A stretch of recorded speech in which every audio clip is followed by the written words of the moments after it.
Welcome back, everybody. Thanks for jumping into episode 2. I want to start with a very simple but profound question that is going to bring us back to what we talked about in the first episode and is going to lead the way through the second one here. And the question is, what do you want? So when we talk about the 4 pillars today, and we're going to go through those as discoveries. So Al, you talk about these 4 questions that are a part of your program and that you've learned. And they're very, very significant questions because they allow you to investigate yourself and your life. Tell us about the 4 questions and what they mean, what they can help us do. There was a guy named Fritz Perls that was one of the founders of Gestalt therapy. And he said, if you ask these 3 questions, you can make a great living just going through life asking people these 3 questions. I added a 4th. The 4 questions that I would like people watching this video, not just to hear us saying are the 4 questions. I'd like you to think about these as I'm sharing with you for your life. And think about them in their largest possible implications. First question is, what do you want? Second question, how could you get it? Third question, what experience are you looking for by getting it? And the 4th question I added was, and what has to change for you to get there? These seem like very, very simple questions, but when I ask people to take some time and really deliberate on their answers, it's amazing how many people, I might have a CEO, I had one CEO that was $1 billion company, and he took 10 minutes to answer these because it was an invitation for a larger access to what he really wanted rather than what he'd been scripted into thinking that he wanted. And how many of us give ourselves the permission? Becca talks about freedom. How many people give themselves permission to not just think by rote out of what they've been scripted by from other people or from social media or from newspapers or whatever? How many people take the time to answer these questions sincerely in their biggest possible way? If you do, what you're going to find is there are probably some areas in your life where you're out of alignment with what you want, how you can get it, what experience you're looking for, etc. The 3rd question often perplexes people because they often ask about, what do you mean by what experience do I want by getting it? Well, to me, what that question means is, what state do you want to experience? What state of mind? What state of emotion? What state of fulfillment? What state in your whole being do you want to experience if you get what it is you think you want? And what I've found, by the way, because I'm going to say this because I want you to think about these questions in a bigger way than just more money and nicer car and bigger house, which is what most people start with. I've had 25,000 hours of one-on-one conversations with highly successful people, NFL quarterback, actress, lots of CEOs, but also young people, 18-year-old, depressed, all of it. And what has surprised me out of all this huge data that I've been able to gather personally, experientially, is there is no correlation between what people think they want out of the scripting from society and happiness. I found that the happiest people I know are often the poor guys mowing my lawn that, have to work 7 days a week just to be able to make rent. But they have loving families and they're happy in their work, they're respectful, they're content. Whereas often some of the least happy people I know are the ones that are stressed down by the problems of their business and their bank account and whether they're going to lose it. I actually think that in some cases, there's almost an inverse relationship with increased wealth and increased unhappiness. Doesn't have to be that way, but it often is, because I think it's the outer levels of an excessive focus on quantitative and materialistic at the expense of your deeper fulfillment at 2 o'clock in the morning when you're alone and you have to kind of be just with you. You can't be about the act. I think that these insights will change the way you build.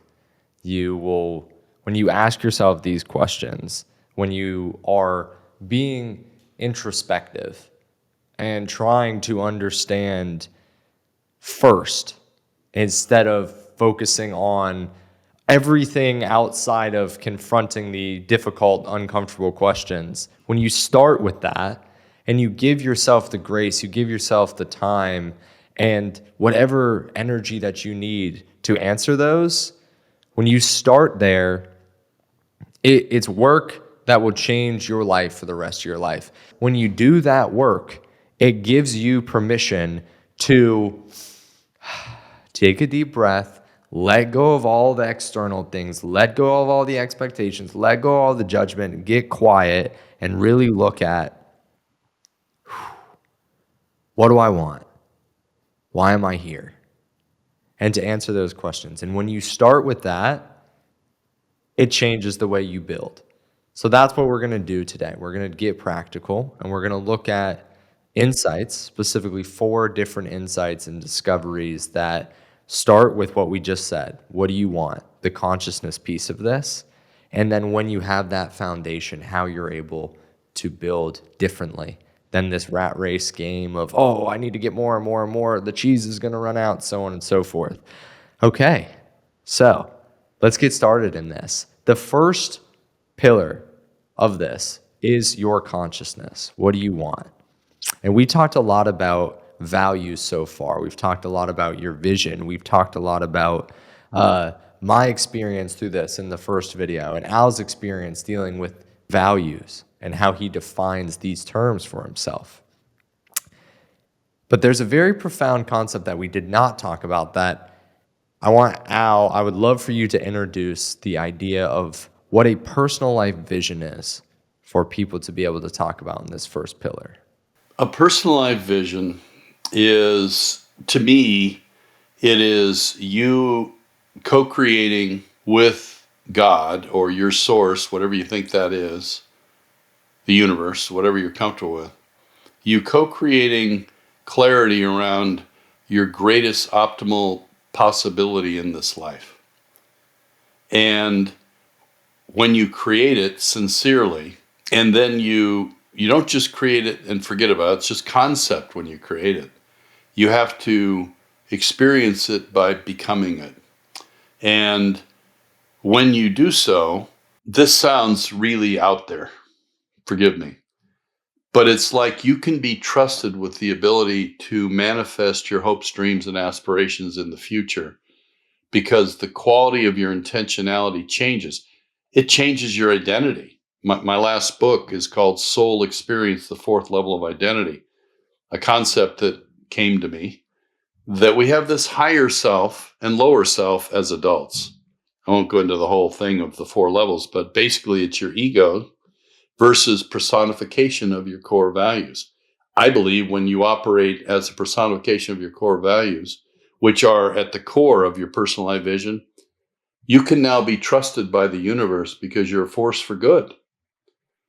When you operate from that place, I mentioned in the last video that we had a very traumatic experience with our older son where he got very depressed, clinically depressed, and was suicidal.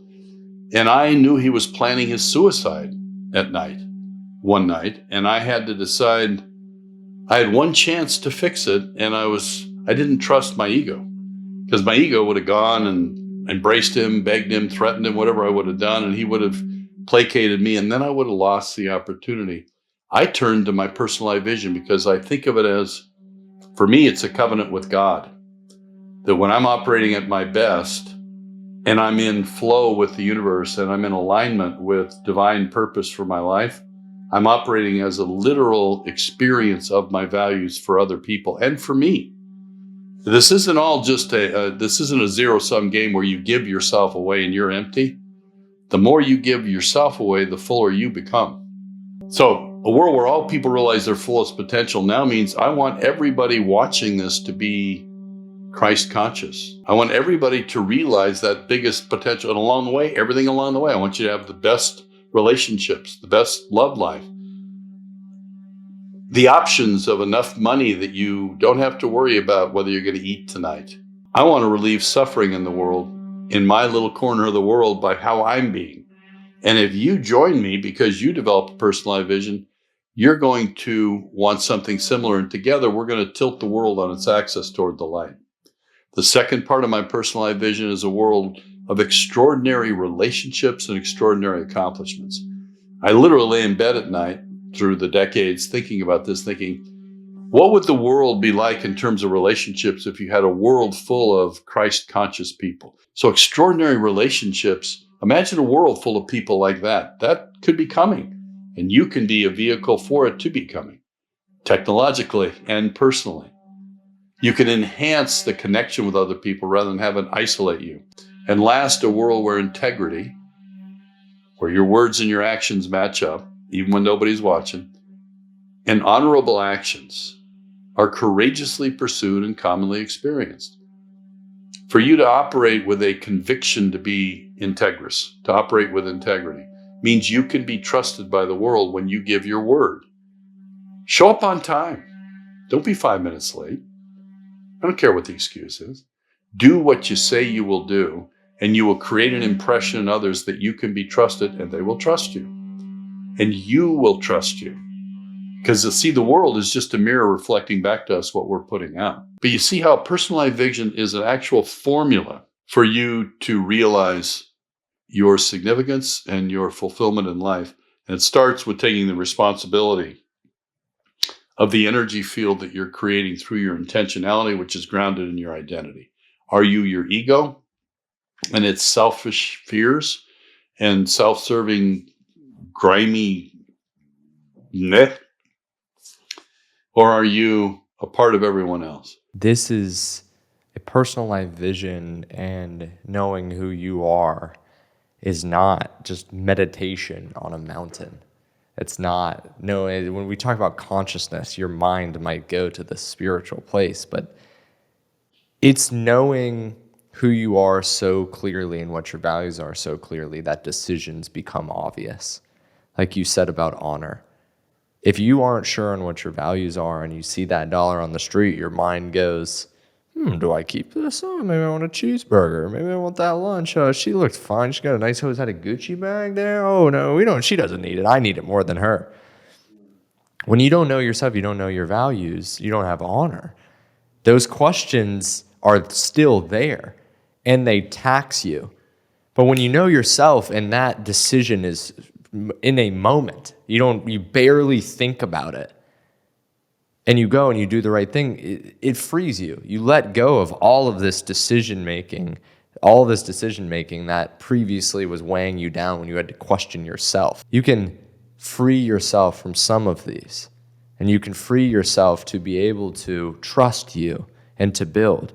So if you skip this, you're building somebody else's life, or you're building something else that's not your own. Beckett, you and I met a year and a half ago, 2 years ago, whenever it was.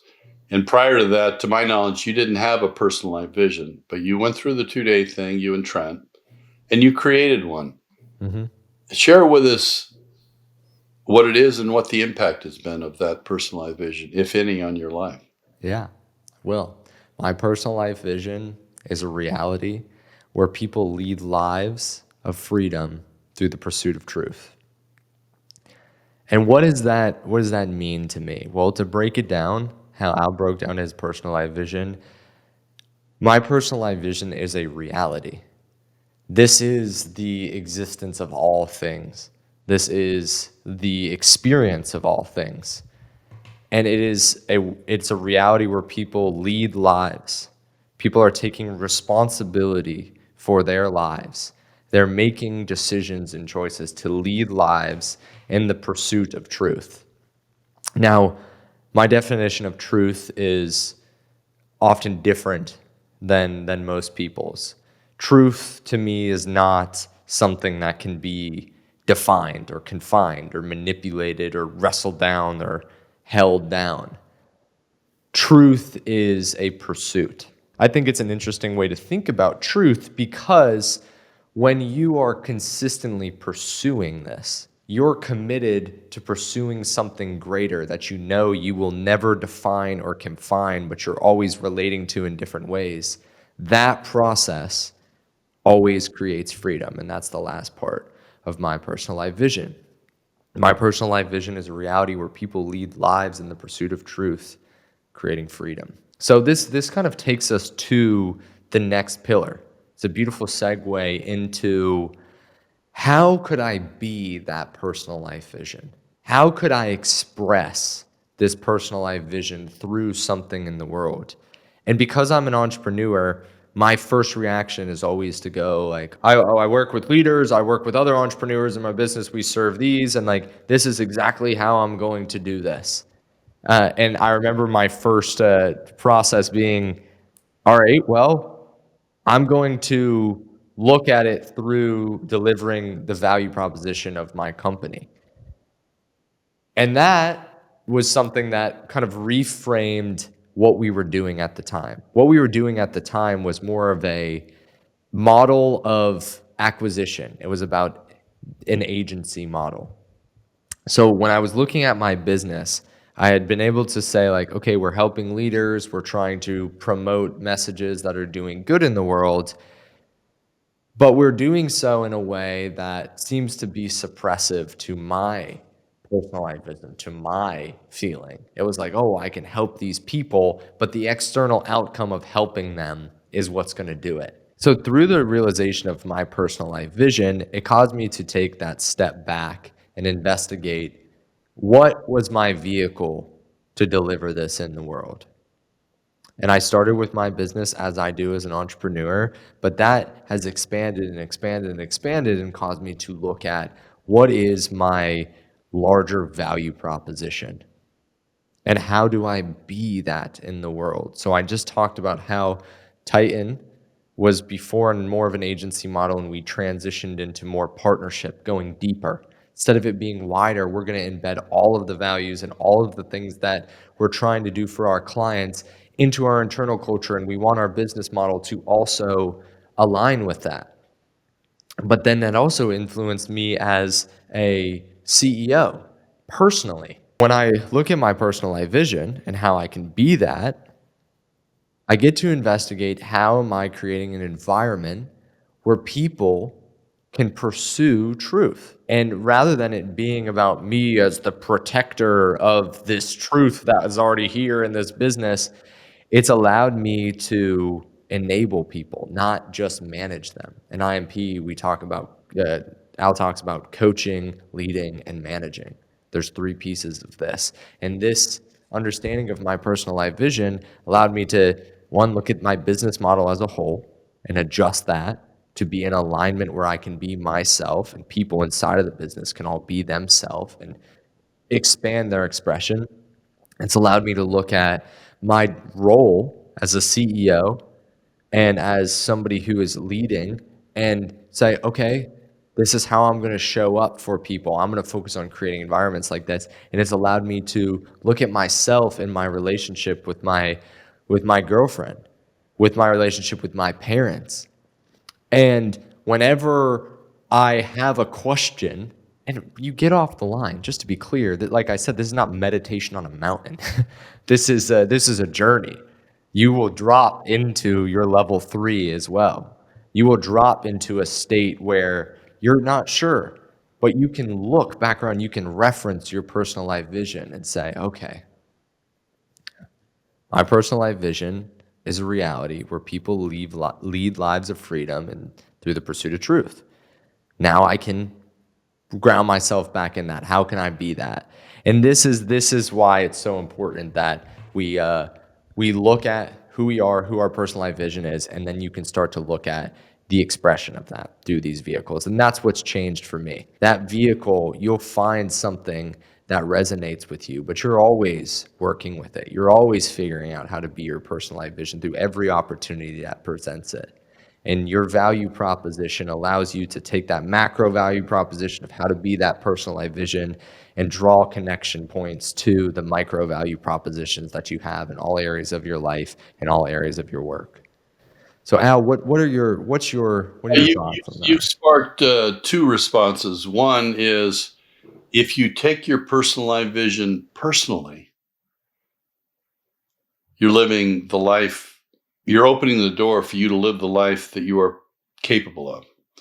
If you don't have a personalized vision or don't take it personally, it's just words on the wall, like most company visions, you're living somebody else's life.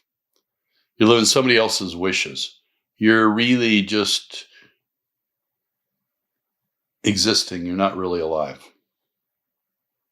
You become alive when you clarify a personalized vision, you take it personally, and then you commit to being an experience of the values in that personalized vision in your thoughts, your intentions, your decisions, and your relationships. When you do that, life works in a way that it doesn't work.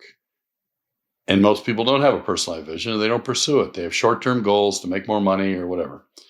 The other thing you bring up is value propositions, Beckett. We use this term a lot. You hear it out there in business. But I'm surprised that a lot of people don't really know what we're talking about when we talk about value propositions. What are value propositions? Ooh. Value proposition is something that is, well, it depends on the layers you look at it on. I like to look at value propositions, as I said, in a macro value proposition and micro value propositions. But a value proposition is how you are delivering uh, impact and value to the world. It is a statement of this is what we're going to be delivering, proposing to other people. What would you define a value proposition as? Well, I think you have a very enlightened definition of it. I think when you ask most business leaders, what do you think of a value proposition? Oh, we sell widgets. If we sell widgets, we get paid. The value proposition for most people is materialistic, it's quantitative rather than qualitative, and it's transactional. And so it tends to be what you're giving in hopes of what you're getting. To me, value propositions are thought of in the world as worldly transactions. But really, I've come to believe that your ultimate value proposition is the values that other people experience from you without you having your hand out looking for what's coming back at you. You don't have to. It's going to come back to you in abundance, whether from that person or people as a whole. And you got to have other people experience it through you and from you. Not because you're looking for the biscuit of return. You're not looking for the ROI on it. You don't need an ROI because when you operate at that level with your value proposition, you are fulfilled before you ever even give it away. Because you're coming from that place of purity within you that's beyond the ravages of your ego and its very conditional relationship with allowing you self-acceptance. In all these 25,000 hours, what I've learned at the heart of all of it for people is their relationship with themselves that they're usually unaware of, that they then project out onto the world. If you distrust yourself, even subconsciously, you will distrust the world. If you are secretly selfish and manipulative, you're going to think everybody's selfish and manipulative. You have to be someone who's willing to take the responsibility for who you could be, not knowing already who that is, but having the faith and the courage to be in consistent pursuit of that by operating through the lens of your values, not your ego temptations. Now you have a value proposition that goes beyond monetization. You do. And it expands the definition of it, expands it to so much more. And that's why we talk about values as this foundation and what you can be and how you express that. And that kind of brings us to the third element of this that is it's a unique it seems unique because of the amount of time, I mean, the amount of power that it's granted us today, but it's always existed. And this third pillar is technology. It's technology. It's once you know who you are and what you're doing, there's an interface that this is delivered to the world through. And I'd like to start by opening up the question to you of what is technology? It's AI. It used to be the new iPhone. It used to be new cameras and things like that. It's now quantum computing and AI. And we look at technology in that way. But technology is not limited to that. We don't realize that we already have relationship a relationship with technology that is empowering to us. And in a lot of ways, it's probably already amplifying the parts of yourself that you want it to amplify. So I want all of us to take a step back and to think about a piece of technology in our life that allows us to do something that we love. And one of the easiest ones that most people can relate to is your cell phone and FaceTime, or even just a phone call.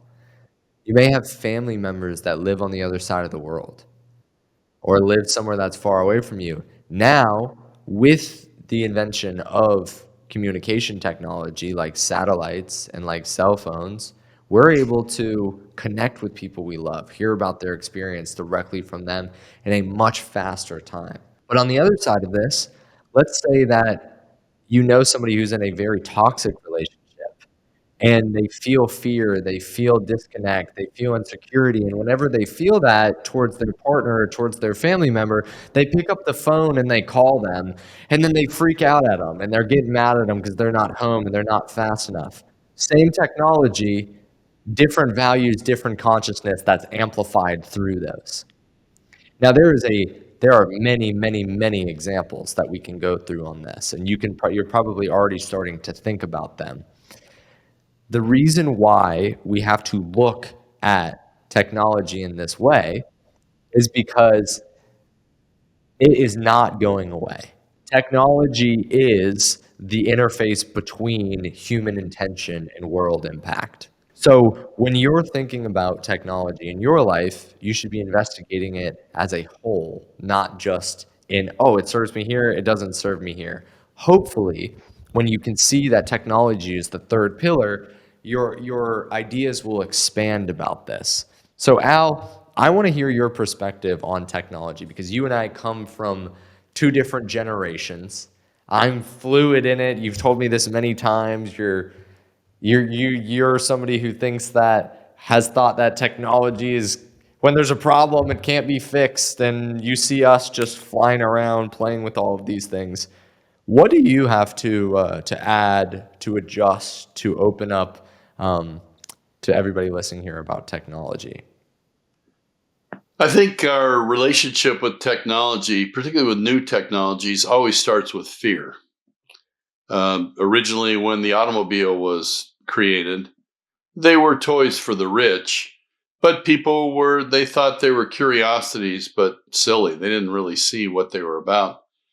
And so there were, 2,000 different car manufacturers. And then Henry Ford comes along with a dream to make it affordable for the average American and change the world. But it got to there after we went through the fear phase. Fear is grounded in ignorance. It's a process of learning what it's all about. To me, I saw technology a little like a grumpy old man get off my lawn because I have a strange lack of confidence with technology that when something goes wrong with my computer or whatever, and my 30-year-old son isn't around to solve the problem, I assume catastrophe. You've got to be gentle with yourself and realize that you don't have to know it all today. So technology can serve us. And that's one of the great things the young can teach the old.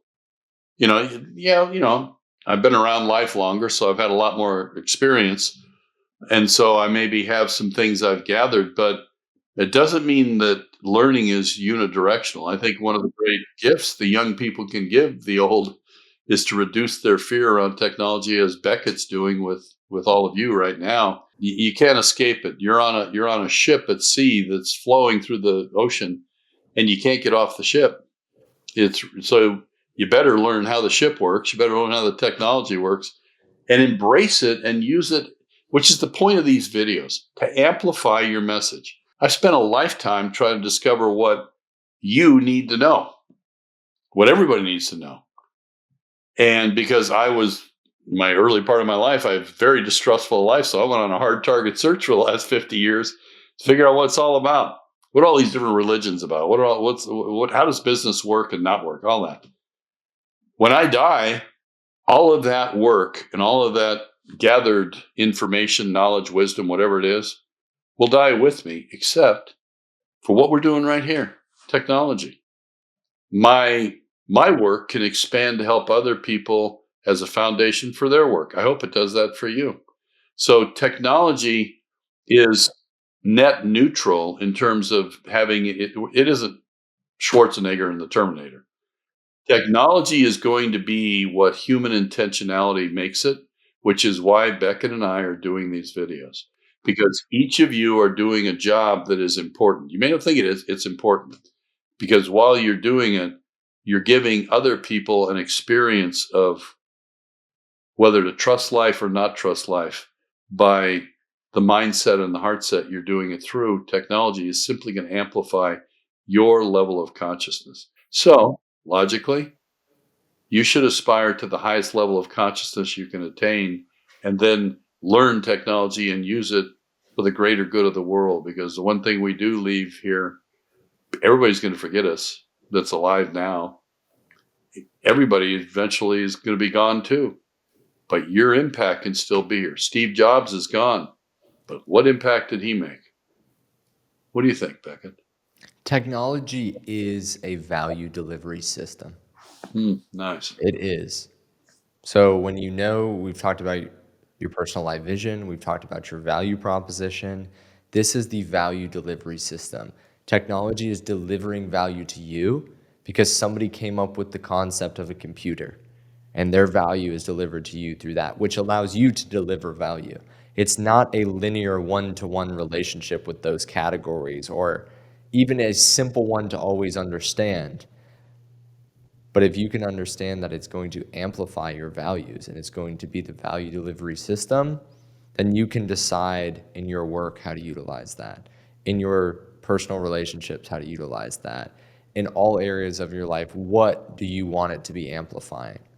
And a lot of you are entrepreneurs and business owners or creators of some type, somebody who's creating their own opportunity. And technology is the interface that's going to be your value delivery system. We've talked a lot about this third pillar here because it's just so important. So we cannot underestimate our power to deliver value and why our value proposition, why our personal life vision is so important. Now I want to take us to the next pillar here because this one is a little bit different than than the other ones. It's less of a concrete thing. We've talked about consciousness, we've talked about expression, we've talked about technology, and the fourth pillar is integration. It is making sure that these are not rigid boxes that hold you back, but they're living systems. This is not a get rich quick idea. This is not a quick fix idea. We were telling you these things because when you are building from them, when you're keeping them, and then you have them integrated into every touch point in your life, and every touch point with your team and with your family, and the systems that you've built around them, it is changing how you move forward, and it'll reinforce the times when you have doubts. So something that Al has said to me that I find extremely interesting about his work and IMP and what we're doing is he says, I'm not teaching people what to think. I'm teaching people how to think about things. And that's what this fourth pillar is. It is how to think about them. It is the systems, the language, the how you adapt and change, how you communicate about this. So Al, tell us a little bit more about Pillar 4 and the integration of personal life vision, your consciousness expression, and technology. We have been scripted by the world to operate reactively outside to in. And it's part of the biological process. Think back when you were a baby and you didn't really know anything, and then you had to learn language. You had to learn how to walk. You had to learn how to ride a tricycle and a bicycle. You had to learn everything. And you got that from outside inputs, and you learned to be a reactor. You either adapted, fought, struggled, whatever. What gets missed in that is most people get born, live their life, and die without ever discovering the power they have from living inside to out as a creator of your life, of creating a life by design. And to create a life by design, you first better make sure the world you're creating is worth creating. To integrate is to take the responsibility for your life. None of us are perfect. We're all going to have made mistakes. We'll make more mistakes. And yet we're so worried about social shaming or judgments of others and whatever that we tend to be leery of taking on that responsibility. But it's the beginning of really being truly alive and not just not being dead, is to operate proactively and from the inside out as a creator of your life, creating a life by design. To do that, you have to learn everything you can learn in all areas that you can to give yourself the power of knowledge to then be able to synthesize it into a holistic model that allows you to operate effectively in all the domains of your life, personal, professional, relational, health, spirit, all that.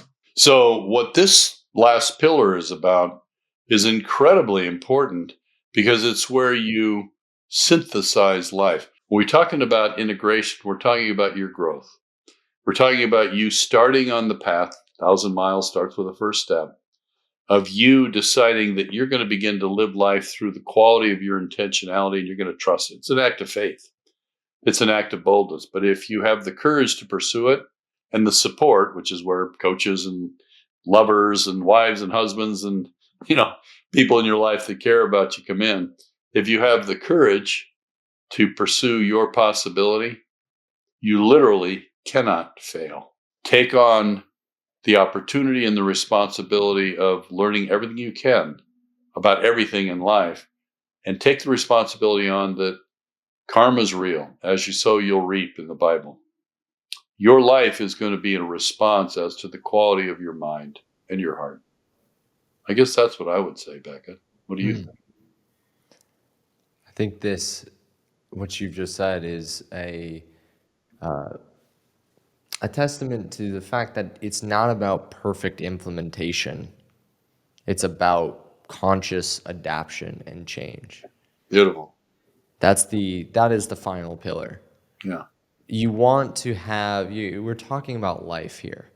And these principles can also be applied to your business, to a lot of different things, but we are talking about life. And the false choices, we've established what the false choice is. We've worked through that and shown you that if you focus on your consciousness, your expression, the technology, and then integrating that into existence, that you can overcome that false choice. You don't have to choose that. It's a way to live life and to be taken care of without having to choose between being not as happy, not as fulfilled as you can be, thinking that that's the choice. It's not that choice. So I think it's important for us to now say to just quickly establish why this order matters. So these 4 pillars matter because consciousness is really where it starts. And consciousness is more than just awareness. It's an automatic, immediate testimonial to your relationship with yourself, your identity, your intentionality. Consciousness matters because everything goes out from there. The rest of it is all expression of that consciousness. If you don't have consciousness figured out, creating a value proposition that's perfect or better is just a different mask, essentially.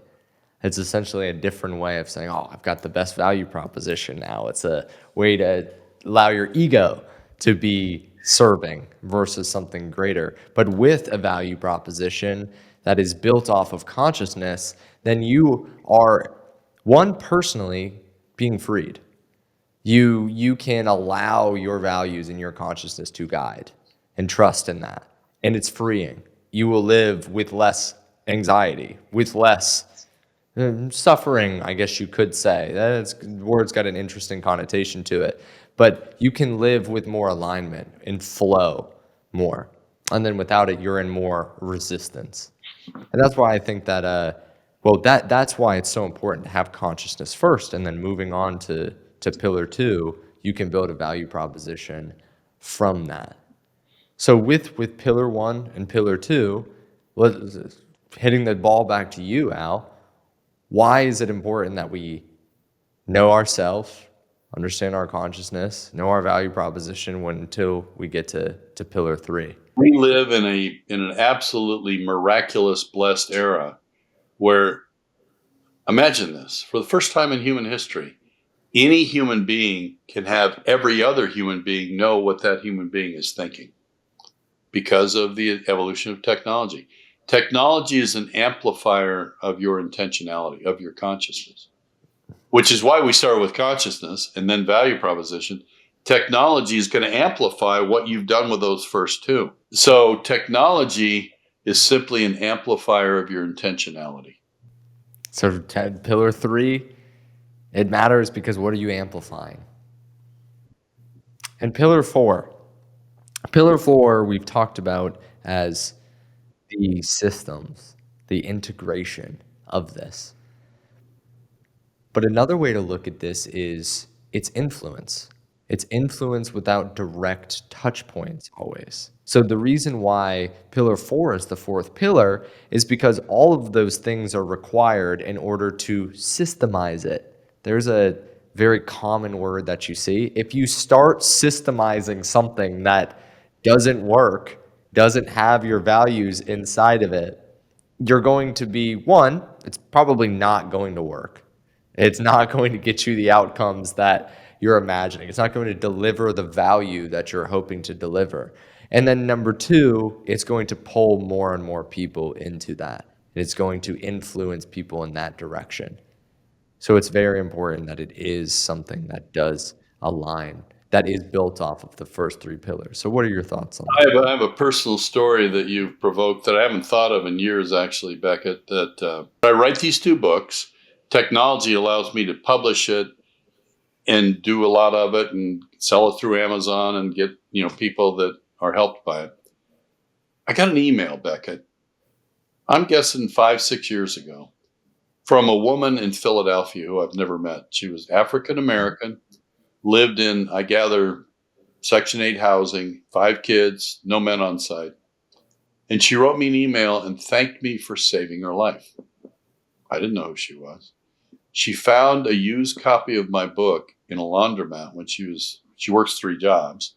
In between, at night, doing laundry for 5 kids, she found a used copy of my book and took it home and read it.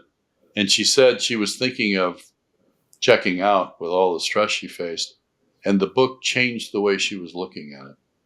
And she wanted to call me and thank me for saving her life.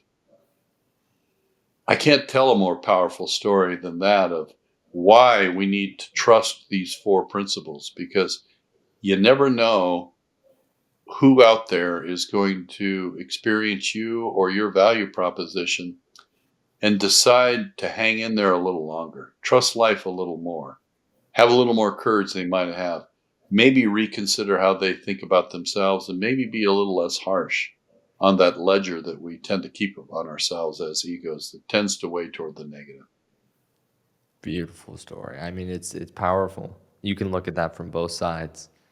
You saved somebody's life through the expression of this. Well, she saved her own life, but it just happened to be because of this expression, because of that work. It just so happened to interact with her.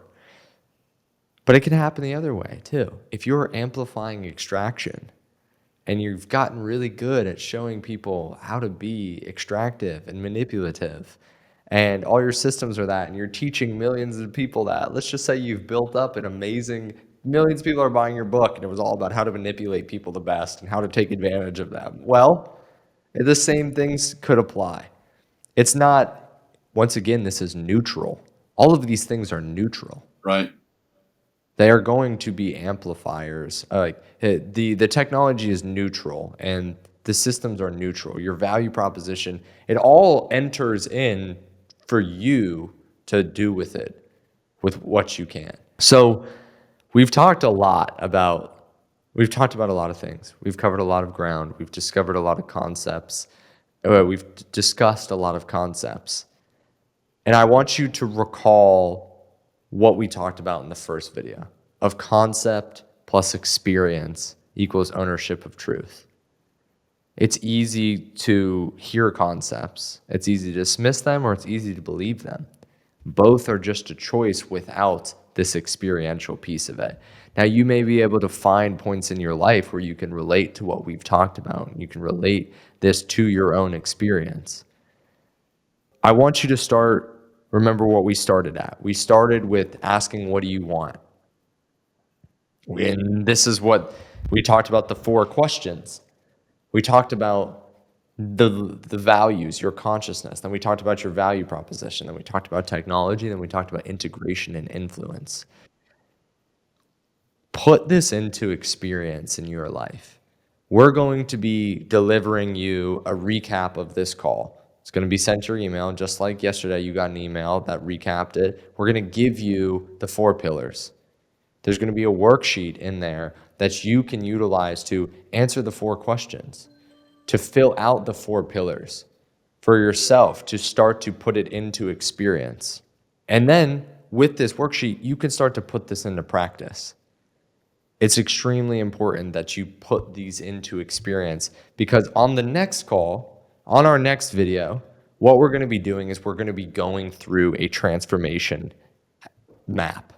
We're going to be looking at something we've designed, a curriculum that we've designed that says, here is the map for you to create transformation, for you to implement these 4 pillars, exercises that you can do, teaching that you can do.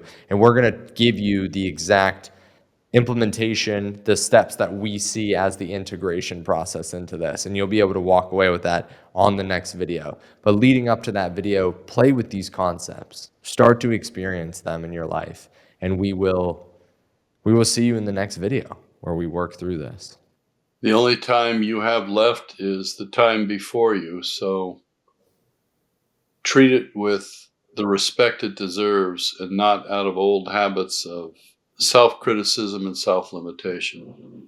Take today's video as an invitation to explore who you really are rather than who it is the world told you you need to be.